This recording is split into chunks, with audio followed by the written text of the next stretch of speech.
Good afternoon and welcome back. Brad Macbeth here from the Simple Plan Live. We are in step 5 of our 7 steps to retirement security, to a secure retirement. And today we're going to be looking at guaranteeing your retirement income. Why that's so important, how much you should be guaranteeing, and ways that you can do it. So let's just get right down into it. We'll just quickly review our 7 steps. We're there on step 5. Having a plan for retirement. We looked at maximizing your benefits, your government benefits, considering a hybrid retirement, protecting your savings from inflation. And what goes hand in glove with that is securing guaranteed retirement income. And that is what we are looking at today. I want to shout out to our sponsors, the Simple Plan community. Thanks very much. Believe me, we've got lots going on in there. We invite you to join. There's no cost to joining. You can come on in and be part of the community. Walk with like-minded people who are looking at ways to make the most of their finances, and especially now to find their way through these interesting times. Inflation, whew, that reared its ugly head. Okay, join the Simple Plan community, facebook.com/groups/Simple Plan community. So yes, inflation this week. Big in the news.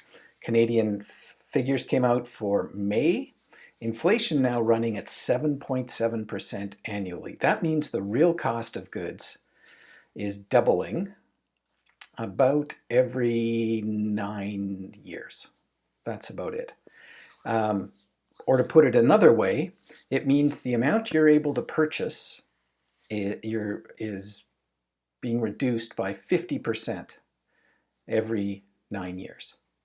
So yeah, it's a pretty aggressive inflation rate. We have not seen inflation rates like that since the early 1980s, which, by the way, were also a period of high interest rates. Interest rates are looking to go up again in Canada, probably in a couple of weeks. I think July 14th is the announcement.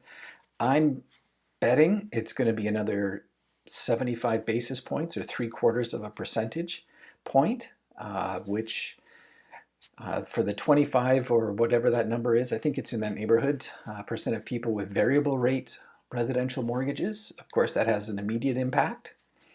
It at least has an immediate impact on their how much is getting paid down in any given month. It may have an impact on their payment, depending on the nature of their mortgage contract. Of course, for anyone renewing, they could be in for some sticker shock.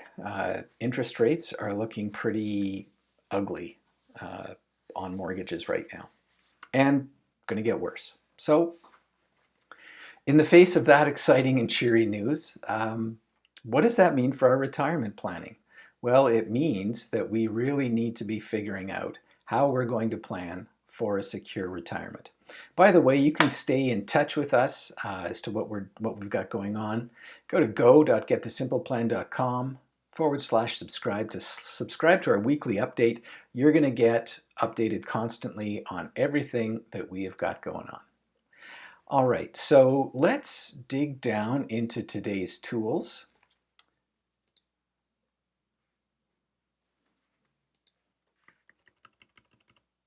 So I want to just kind of step you through the process, a very light version of the process we go through when we're helping people build their plans for the future, for their retirement.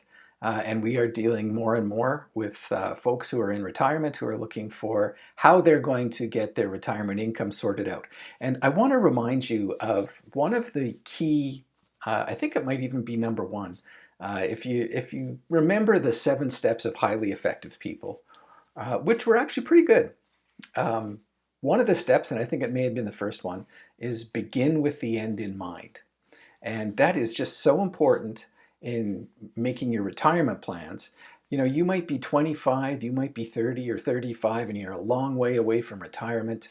But it makes a big difference what you do today, not just in terms of investing money, but also where you invest it, how you invest it, and what your plans are around that. Because 30 years later, when you want to retire, you're going to have made big commitments and big accumulations in accounts that you're going to have to deal with then, whether it's tax-free savings accounts or open investments, cash investments, or uh, registered investments like RRSPs, or if perhaps you have a pension plan. All of that's going to have a big effect on both the guaranteed amount of income you have, but also the taxation that's going to take place on your retirement income.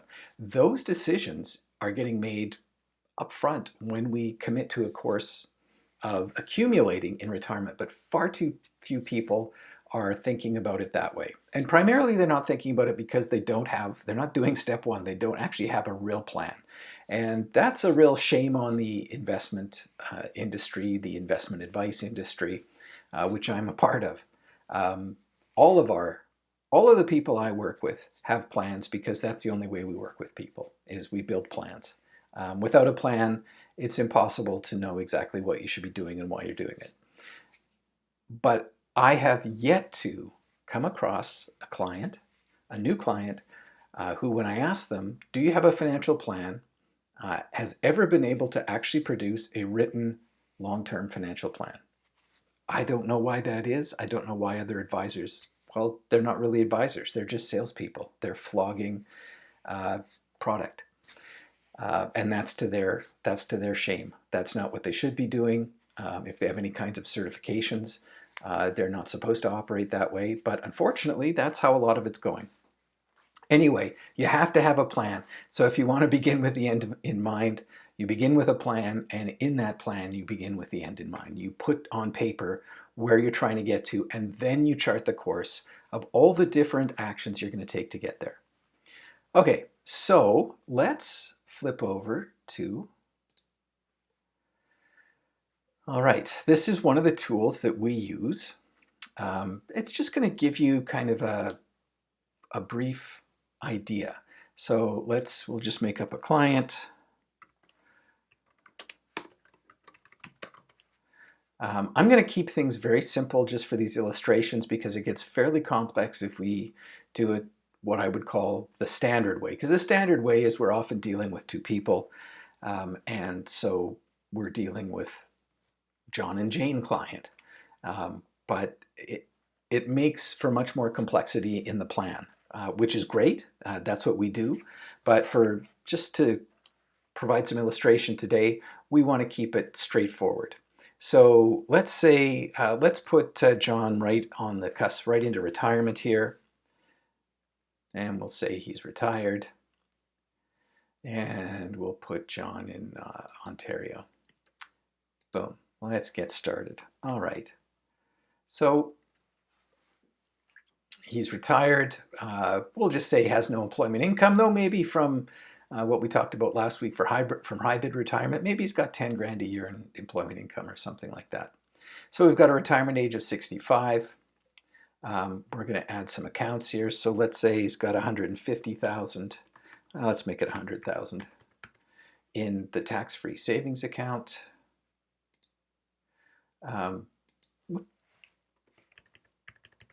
And he's not contributing anything. All right, so we'll add another one. This one's going to be an RSP, and that's got a market value of 400,000. Let's say, and again, not making any contributions annually. Now let's look at the advanced settings here because we'll got OAS going at age 65. He's 65, so we'll say he's currently collecting CPP, and the current monthly payment, let's call it $1,350 combined a month. But I also want to give him a defined benefit pension plan of $1,500 a month. And we'll make that index for inflation. So let's see the plan. All right, so this tool actually helps us to understand where the money should come out. Should it come out from registered accounts first, non-registered, or registered accounts last?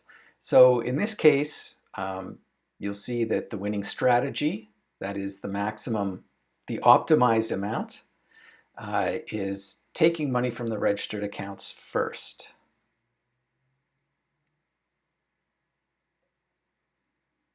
Just want to make sure I got everything off here. All right. So we're taking it, so that's what we're going to do. And if we look at the income plan, it'll show us where the money is going to come from each and every year. And then the recommendations. Let's look at deferring CPP and Oas. We talked about that a few weeks ago. Different types of where you're going to put your investments, that kind of thing. I'll note in this case, because it's pertinent to what some of the other things we're going to look at, is we have this person in what we call a moderate portfolio. So they're purportedly going to get a 5% annual return. But we're going to take a look at what that might mean. All right, so $53,915 is his maximum annual income after tax from this combination of things. So that's the income rate at which he will not run out of money, because that is the number one financial question that Canadians have and worry about is, will my money last? So let's take a look at that question quickly, just to compare a couple of scenarios. Let's say scenario 1. So we were looking at 500,000 in that scenario. So let's just look at that. So 1, we've got a rate of return of 5%, and 1 will say we have a rate of return of 7%. So if we're taking an annual income of 35,000 out of that, all right, well, let's look at the results here. We can get 19 years out of the first approach, which is a 5% rate of return. Now, that's 5% all the way through. So again, some people would find that a little aggressive. Others would find if we were getting 7%, the money would last 24 years. So if we're 65, that's going to take us to 89. But what if we need 35 years? What if we want to project out to age 100 and we need 35 years? Well, then we're either going to have to increase our rate of return, which just means we're taking more risk, or we're going to have to lower our income. So let's go with 25,000. See how long? Well, that only gets us to 30. So if we're wanting 35 years, okay.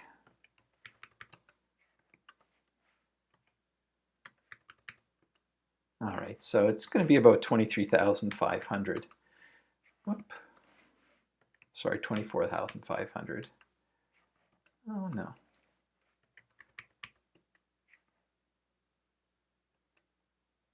It's going to last us 30 years. There we go, 22,500. Lost my mind there for a moment. Okay, so $22,500. Well, that's a fair bit shorter than what we were hoping at with our original $35,000 plan, but that's just how it is. So if we wanted, and even that, there is no guaranteeing this rate of return. There is no way for you in what we would consider normal approaches to get 5% that's guaranteed. If you leave your money in the stock market, you're going to get, well, who knows? We're going to look at that in a second. If you put it in things like GICs, which truly are guaranteed, well, right now you can maybe get 3.5%, 4%. I believe I saw today one was out at 5%, but you can't get a GIC for 35 years that's going to give you 5%. That doesn't exist. So the conventional approach has been, well, combination of maybe a 60-40 balanced portfolio, or the same number of, for your age, we substitute that with how much of our portfolio should be in fixed income, which is really going to lower the amount. Because just as an example, the Canada Bond Universe Index over the last 20 years has been maybe been around 2%. So that's not a great answer. People will say, well, they'll pick a number. Well, 4%, 5% is maintainable. You won't run out of money. Well, Actually, further research has indicated that that number is somewhere between 3 and about 3.75%.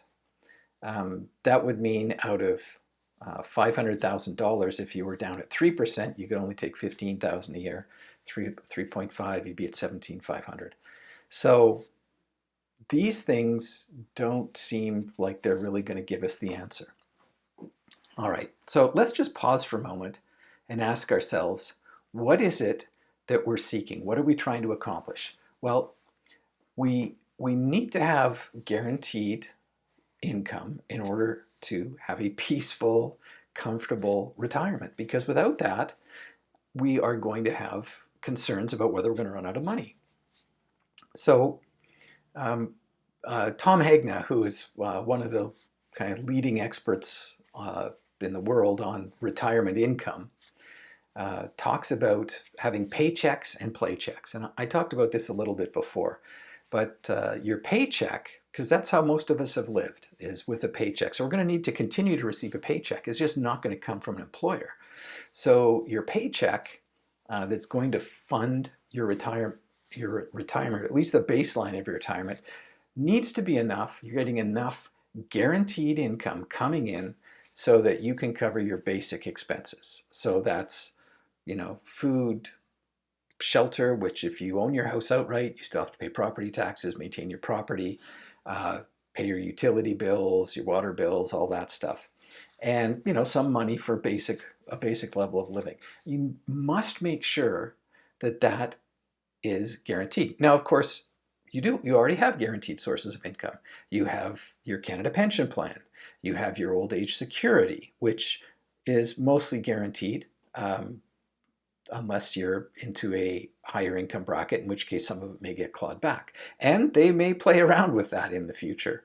I would expect that they will. You may have a defined benefit pension plan. That's mostly the realm now of people who work in government and quasi-government organizations, whether it's, they're direct government workers or they're teachers or some form of healthcare workers or what have you. There just aren't many defined benefit pension plans out there beyond that. There's defined contribution pension plans, but those do not produce a guaranteed rate of income when you retire. So, whatever your defined benefit pension plan, your old age security, your Canada pension plan, all of that is guaranteed income. So maybe you have enough there. Maybe that is going to provide you with the bare minimum, the paycheck that you need.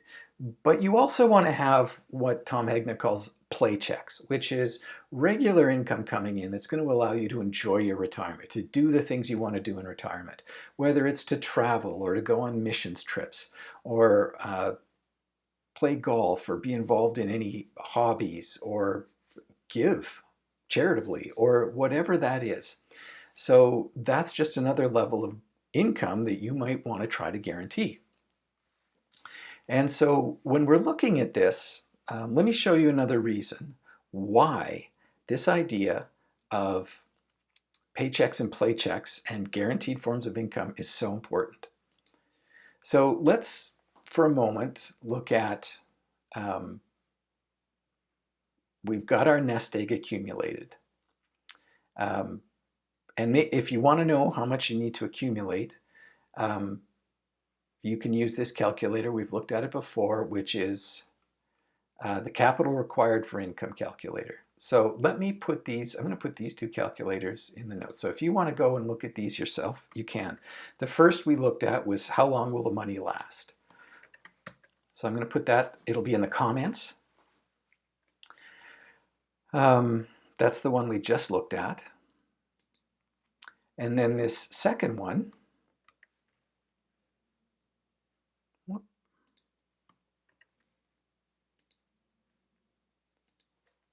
that we're going to dig into now, is the retirement capital required for income.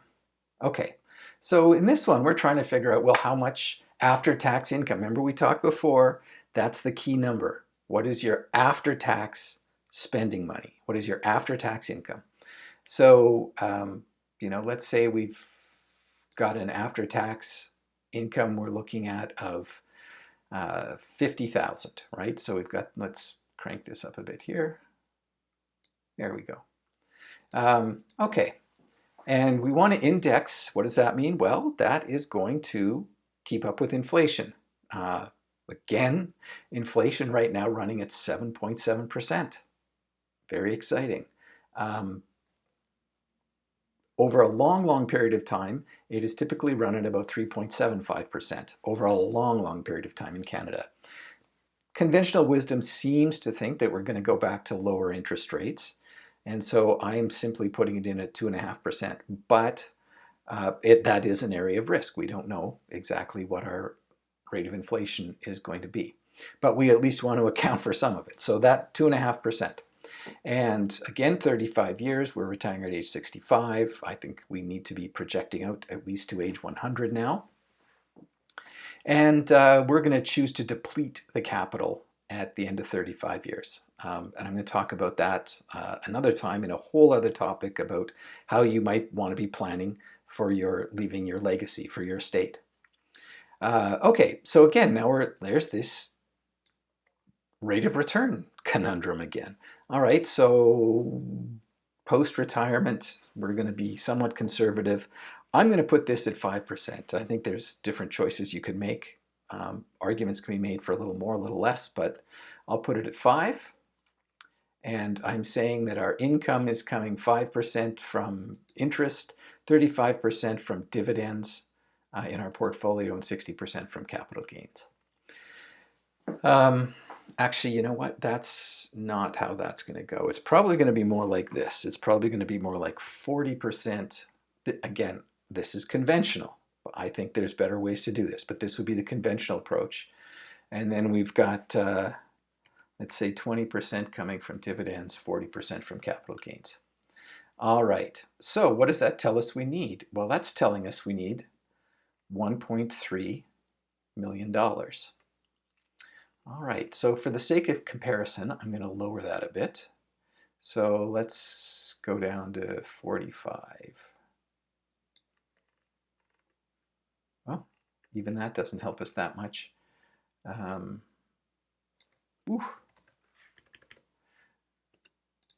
35 gets us. Yeah, I'm just looking for the recalculate button here. Oh, I see. It's this one. Yes, all right. So I'm going to reduce that down to 40,000 here. We'll put that in there. That's going to give us $34,000 in after-tax spending. And it means we need a nest egg of about $1 million. All right, so is that going to do the trick? Well, again, we have this problem of this 5% and this structure of investments. We have no idea what rate of return that's going to give us. We can take a long-term number, but there seems to be risk there. Point for today, S&P 500, when I checked yesterday, was down 22% for the first 6 months of this year. Is that something that's going to have an impact on people's retirement planning? And the answer to that is yes. It's a resounding yes, and it's a big problem because it's a problem that's called the sequence of returns risk. And this was really mapped out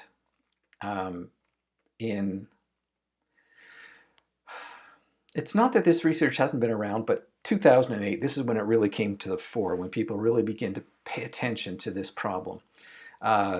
Led by a number of economists. One of the leading economists in the world on this topic is a guy named Moshe Milevsky, who is a Canadian economist out of Toronto. All right, so here's an example of what we mean by sequence of return risk. So we have a portfolio balance of $1 million, right? Just like we were looking at in our calculator there. And we're saying a withdrawal rate of 5%. So that would be $50,000 a year. And an inflation rate of 3%. That's a little different than our calculator numbers, but close. And then it's projecting the actual sequence of returns, or a proposed sequence of returns, because Investment returns don't come in the form of, hey, I've been getting 5% or 6% every day for the last 25 years. That's not how it works. Some years it's at minus 21%. Other years it's at plus 22%. And we then get a long-term annualized, what's called an annualized rate of return. And so in this scenario, it's just examining, well, what happens if the returns come in a certain order? And even this is a simplistic way of looking at it because, of course, returns come day to day, not year to year. But this is just at least looking at what the yearly effect would be. So in this case, it starts out in year one, says it's 12%, and then 7% the next year, 24% the next year, only 2% in year 4, 0% in year 5. We don't actually get to negative returns till year 7 and 8. But you'll notice the average return is 6%. So every one of these sequences we're going to look at has a 6% annualized average rate of return.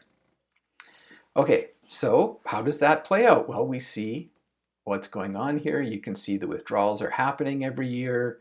There's a 3% inflation bump each year, etc. How long does the money last? Okay, in this case, this calculator projects out until only 32 years, and there's still $335,000 almost in the kitty. Well, that's great.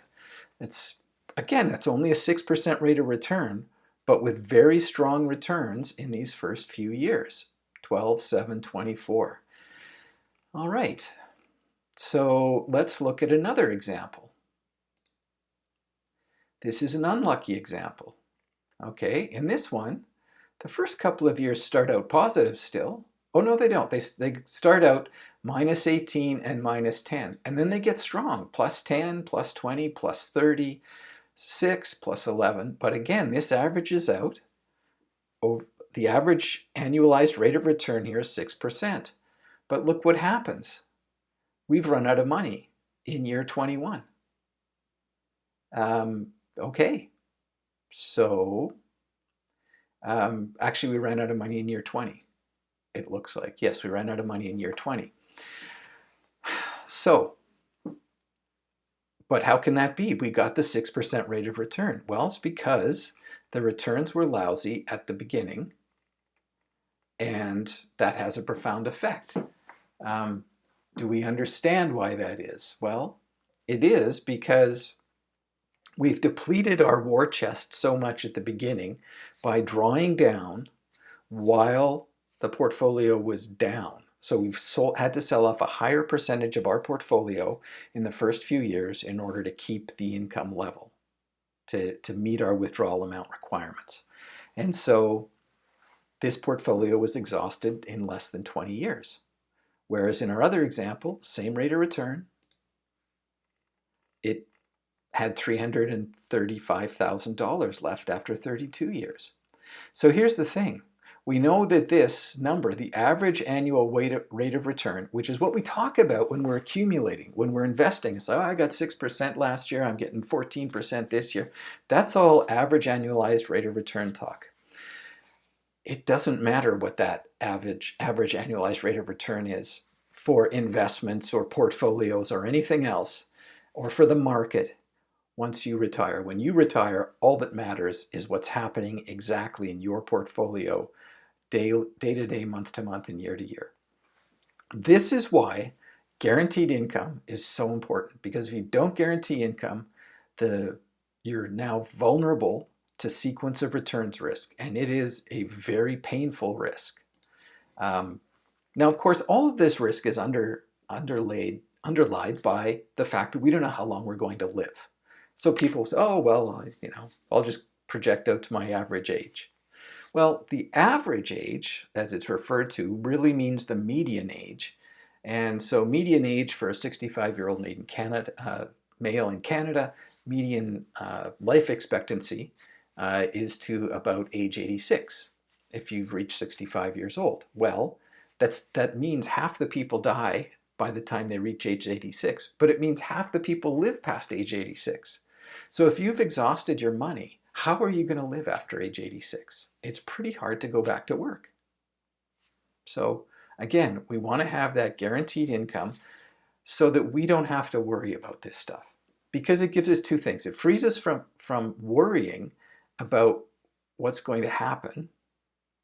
Frees us from worrying about what's going to happen.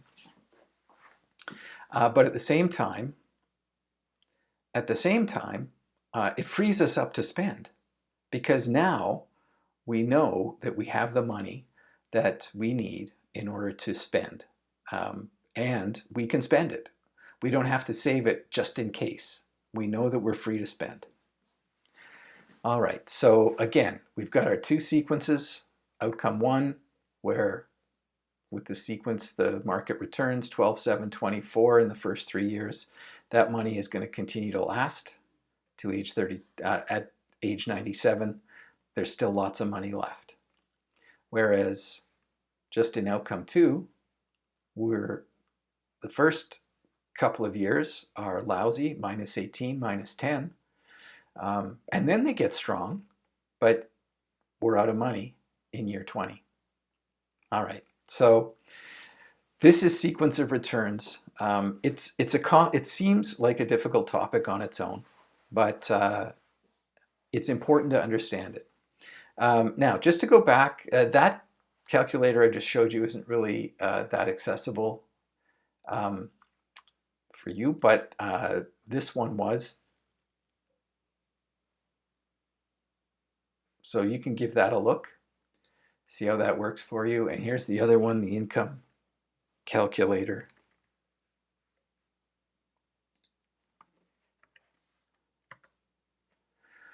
Put that up in the comments as well. All right, so what can we do? What's the answer? How can we address this? Well, there are a number of ways we can address this. We've talked about the options that are there that you may already have access to. CPP and Oas, those have guaranteed rates of return, or guaranteed streams of income. Your defined benefit pension plan. But if you don't have, you may not have much CPP, you may not have a defined benefit pension plan at all. What can you do? Well, there's a couple of things that you can do. You can look at annuities.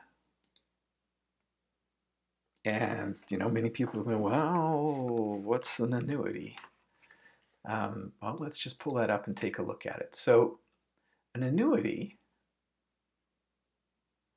where did that go? An annuity is essentially passing the risk, in this case of sequence of returns or the risk of running out of money, over to another company, in this case, an insurance company. And that insurance company guarantees to pay you a rate of return, a monthly payment really out of an income. It's essentially you are getting the regular stream of income that you need from the company. And they are guaranteeing that. There's different ways of structuring it, but to keep it simple, again, for our illustration purposes today, I'm going to show you annuity income.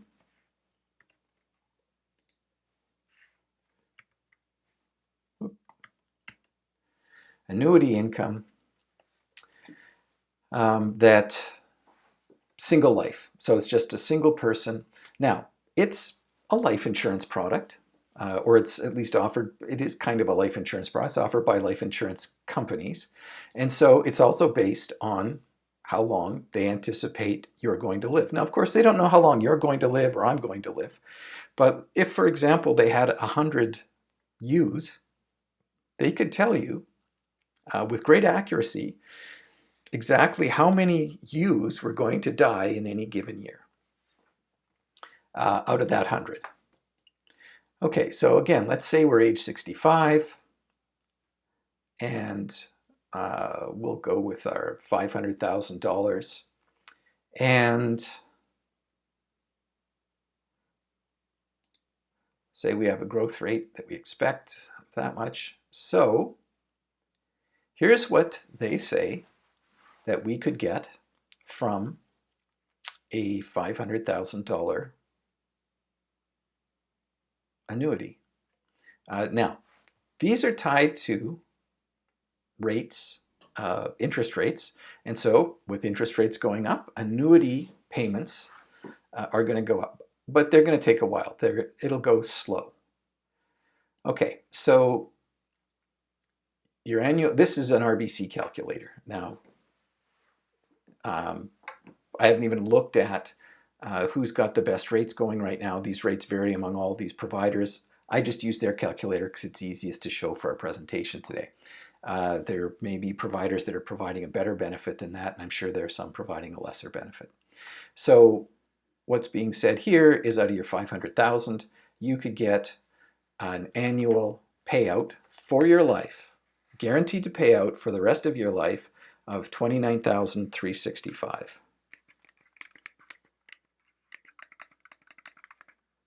Which is, how much is that?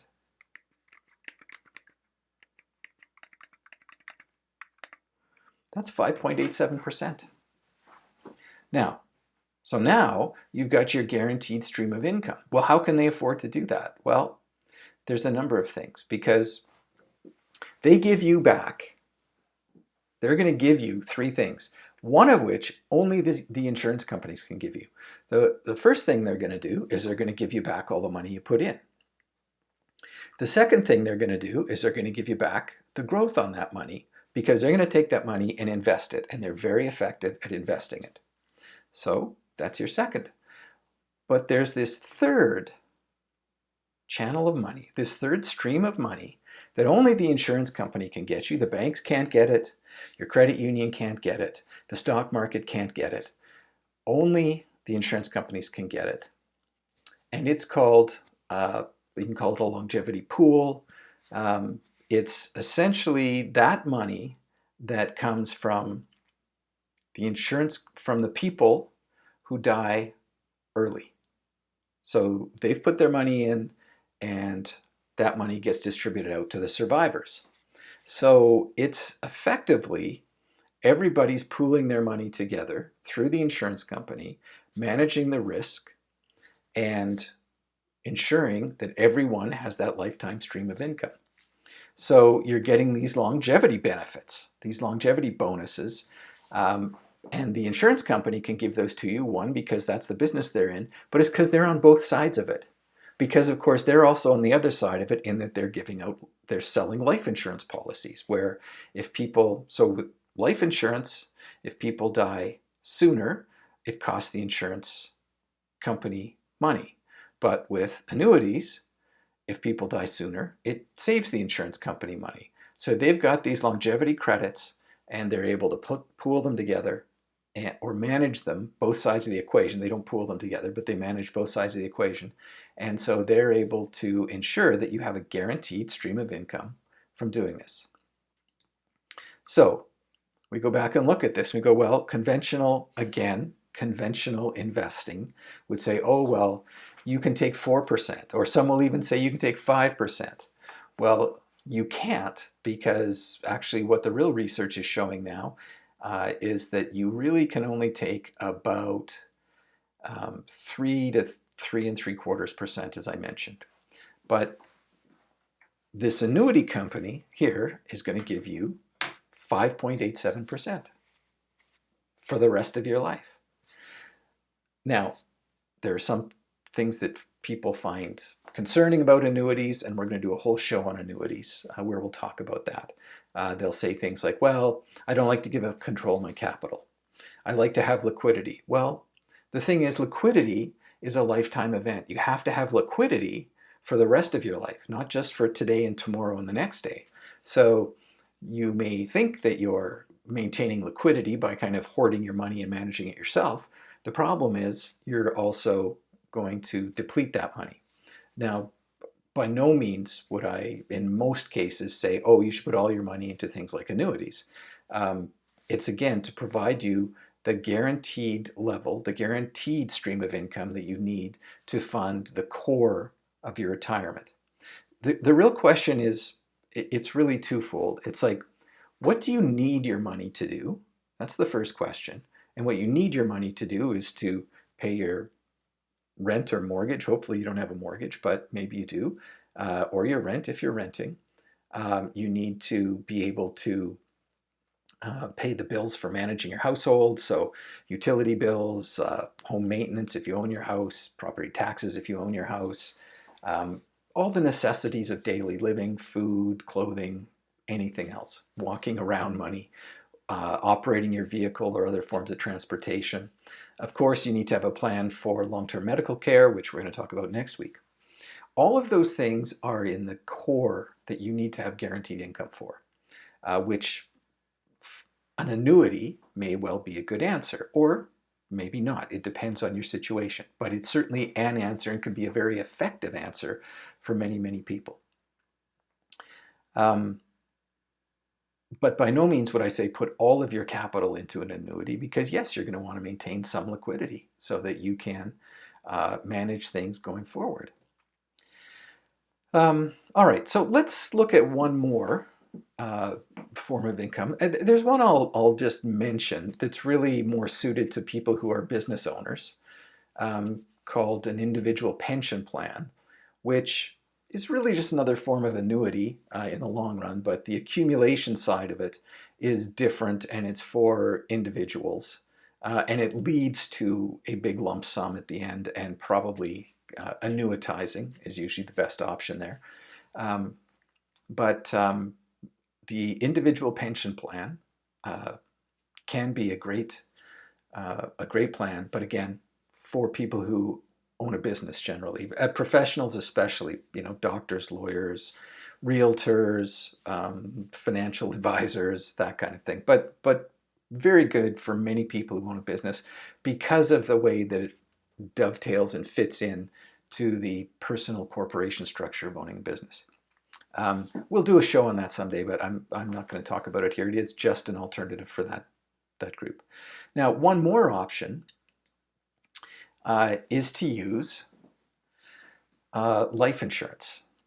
Life insurance, cash value life insurance, again, for a portion, not for all of your retirement plan.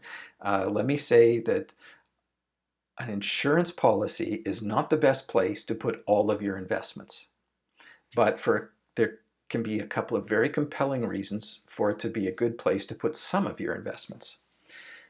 So the first is that you can accumulate money in there.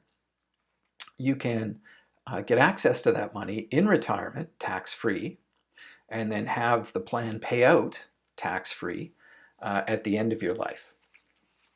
Now, so what I've put up on the screen here is just a particular example. This is for someone who at age 35 started putting $500 a month into the plan. And so what they did was it's built up a certain level of income, so they're going to get two things out of it. At the bottom here, we see the retirement supplement right down here. So the retirement supplement is going to pay them, depending when they start drawing it, it's going to pay them, if they started taking it at age 65, they could be taking $8,400 a year out, so $700 a month of tax-free income. If they defer until age 70, it could be almost $12,000, so $1,000 a month, and it gets higher as you go on. And that's great. Now, they're going to get a rate of return, because that's always the question. Okay, I'm putting my money in here. What's the rate of return I'm getting? Well, the pre-tax equivalent rate of return they're getting on their money,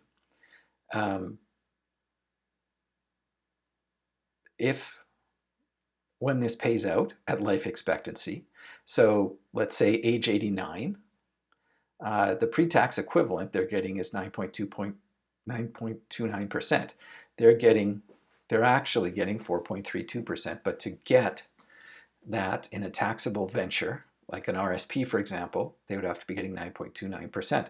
The thing about life insurance plans like this is that they also are tax sheltered. There's no tax on the growth while it accumulates, and there are ways of getting at the money for retirement purposes for these retirement supplements down here without paying tax. Now, if you were just to surrender the policy for the cash, you would get about a 4.05% rate of return. So 2 points to make here. One is this is another guaranteed form of income, and at least parts of it can be. And the second is, and this is perhaps more interesting, people have been putting together these because they've been told that they're the be-all, end-all. And it's very conventional wisdom when you go to get your advice over the counter at the bank or somewhere like that. Put your money in these balanced portfolios, maybe 60% equities, 40% what's called fixed income. Well, the problem with fixed income is it's not been performing well for quite some time. And fixed income is comprised primarily of bonds, government bonds, corporate bonds, that kind of thing. But it's been performing poorly. It's supposed to provide kind of a counter to the ups and downs of the equities market. So when stocks go up, bonds go down, stocks go down, bonds go up. Well, you know, right now, yesterday when I saw that the S&P 500 was down 21%, the Canada Bond Universe, which is an index that tracks a collection of bonds in Canada, was down 14%. And that Canada Bond Universe is a very typical structure or index that's used for these balanced portfolios. So it's down 14%. Well, that's not much help. Again, if we go back to the sequence of returns and you just retired or are about to retire, it could be very difficult.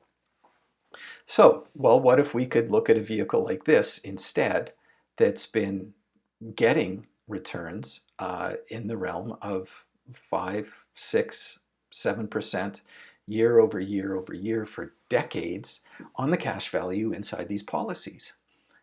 Without volatility, and if you want a really another big upside, there's no downside. It cannot go below zero. The insurance companies pay out dividends into these policies every year based on the performance of their investment pool, which they're very good at managing, and the performance of their insurance company.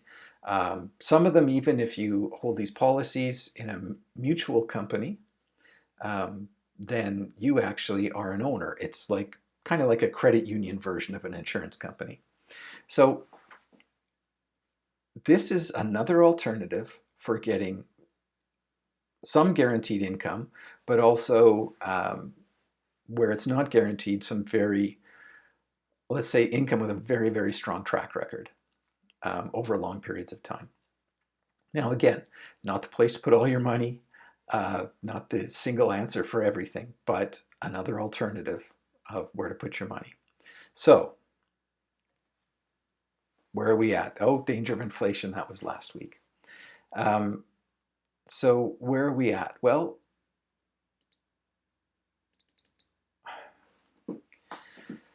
where we're at is we have a few sources of income that we need to look at for guaranteeing. Now, the first thing we have to do is just figure out how much do we have to guarantee? And the answer is, I don't know. That's up to you. That's part of your plan. So again, we go back to the paychecks and playchecks. What do you want your money? What do you need your money to do for you? What do you want your money to do for you? So you, at the very least, want to be guaranteeing the stream of income for what you need your money to do. It would be nice to at least guarantee some of what you want it to do as well, so that you can have that retirement that you've been looking for. But if you don't do that, you're just going to be hoping that the markets don't leave you short. And the problem is, you're not going to know it for a long time, and you're not going to know it until it's too late. And that's what leads to real anxiety. When people run out of money in retirement, they don't run out of it. It's not like one day they knew they were good and the next day they were out of money. It's that they